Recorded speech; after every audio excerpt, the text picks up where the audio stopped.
What is up, guys? I am here with my Raw 20th anniversary thoughts on the overall show.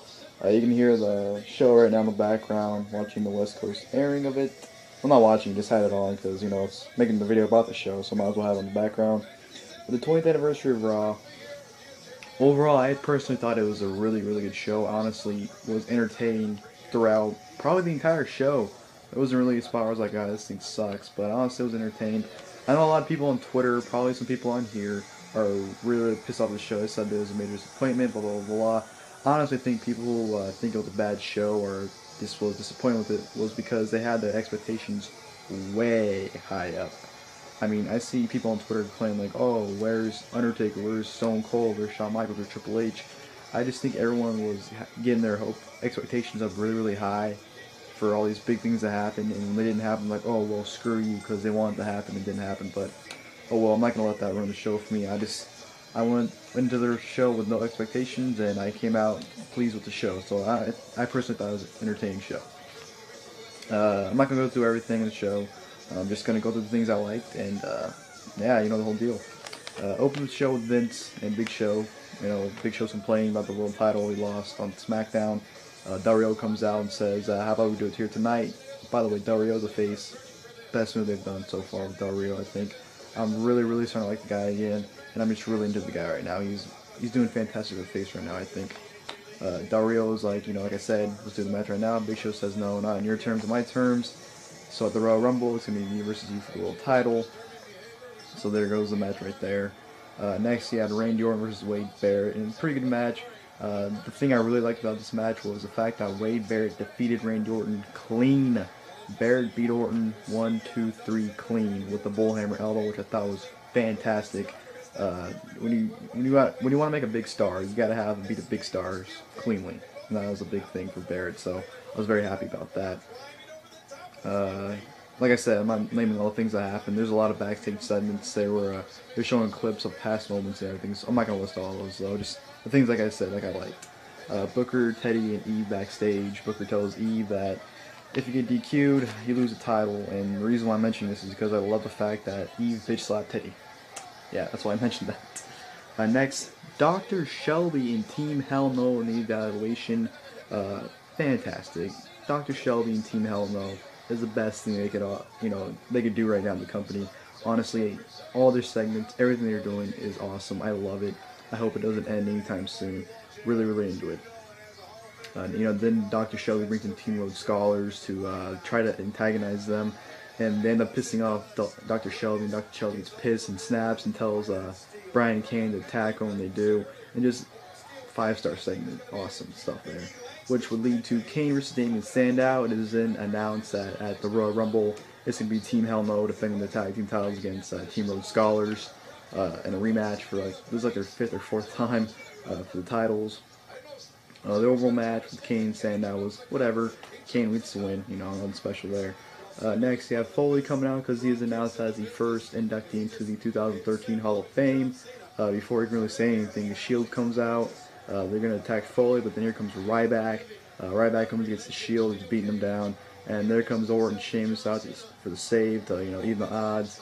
And then after that, Ryback says he's going to get his hands on the Shield and he's basically going to destroy him. So I think at the Royal Rumble, it should be Ryback versus the Shield in a 3-1 handicap elimination match. So that'd be good to see, I think. Next, the Divas title. Caitlyn beats Eve here in a pretty decent Divas match. I like the ending where Eve, she clotheslined Caitlyn over the barricade, and she thought Caitlyn was over there to get counted out. And while Eve snuck in the ring, Caitlyn snuck on the other side. And when Eve turned around, Caitlyn speared her and got the 1, 2, 3 to win the Divas title. I do really think they're locking in Caitlyn versus AJ for WrestleMania. I think that's what they're going, and that should be pretty good. I think it'll make a lot of sense too, considering it'll be in New Jersey and AJ's from New Jersey, and they used to be best friends, portrayed on TV, so that's a good thing. Then after the match on WWE Active, and they showed it later on the show. Eve quit WWE. She's now gone. Perfectly honest, it's not that big of a deal to me. I mean, Eve was a huge part of the Divas, but they can always make someone else up. They've lost Beth, Kelly, and her in the last year, so I don't think it's a big deal to be honest.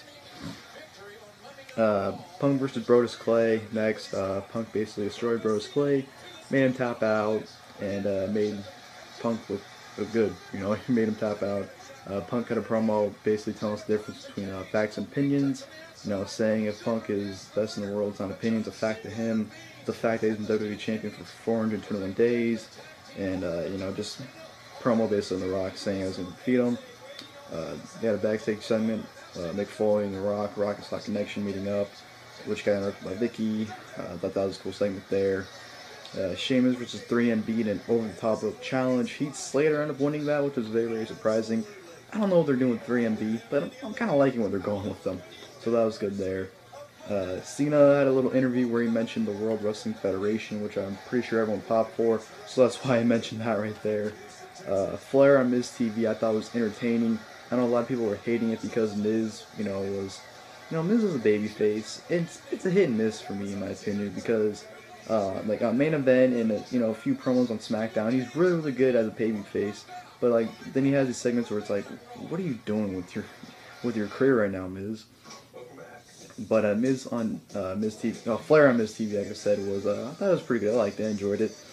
Eventually Cesaro came out. They're obviously building for Cesaro and Miz for the U.S. title in the future, which should be pretty good. I'm hearing they're having awesome street fights at house shows, so I'm looking forward to their match, which ended up having Miz put Cesaro in a figure 4. And that was, like I said, I thought it was an entertaining segment. I personally thought Flair's like jokes about himself. I thought that was good. Cesaro owned Flair, saying that this isn't for the 4 horsemen, it's for the 4 ex-wives Flair has. So I thought that was a good segment there. Daniel Bryan vs. Cody Rhodes. I'm telling you guys, Daniel Bryan, Cody Rhodes is becoming the new Dolph Ziggler versus Kofi Kingston. It's happening way too much. And Bryan made Rhodes tap out here in like 2 minutes, so matches whatever. Cena versus Ziggler in a steel cage. Fantastic match. Great match. These two together they can put on a very, very great match. Like, they did it at TLC, they did it last week on Raw, they did it this week on Raw. They're really, really good in the ring. Of course, Cena got the win. I'm telling you, Ziggler, they're not making him look very, very good. I'm a Ziggler mark. Ziggler is my second favorite in WWE right now. But they're making him look like he can't beat Cena. He really can't beat Cena. That's my problem with her making him look like. Even with Big E and AJ helping him, he just can't beat Cena. And it was a steel cage match. He could have escaped the cage and won, but he couldn't beat Cena still. But, I just hope Ziggler, I think this is just, something to do with Ziggler and Cena. They want to end it. That's probably where they ended it. It was right there. But Ziggler's still Money in the Bank and still be the next World Heavyweight Champion, in my opinion. So, whatever. And then in the show, we had the Rock concert, which I thought was great. Very, very entertaining and fun Rock concert. Rock was on his A game tonight. He made jokes about Paul Heyman. He sang a song, Vicky Guerrero. Just like I said, he was on his A game. And it was a fantastic segment. Punk eventually came out. Then he ran out of the ring, and him and Rock went at it in a brawl, which I was marking out for. I was awesome. And just looking forward to the Rumble match. And like I said, I thought the overall show was good. Rock concert, like I said, the ending was just a great way to end the show. 2 great endings of Raw to 2 really good Raws. So looking forward to the Rumble. Hopefully Punk and The Rock at this point will be this great match. But that's the video, guys, and thank you for watching.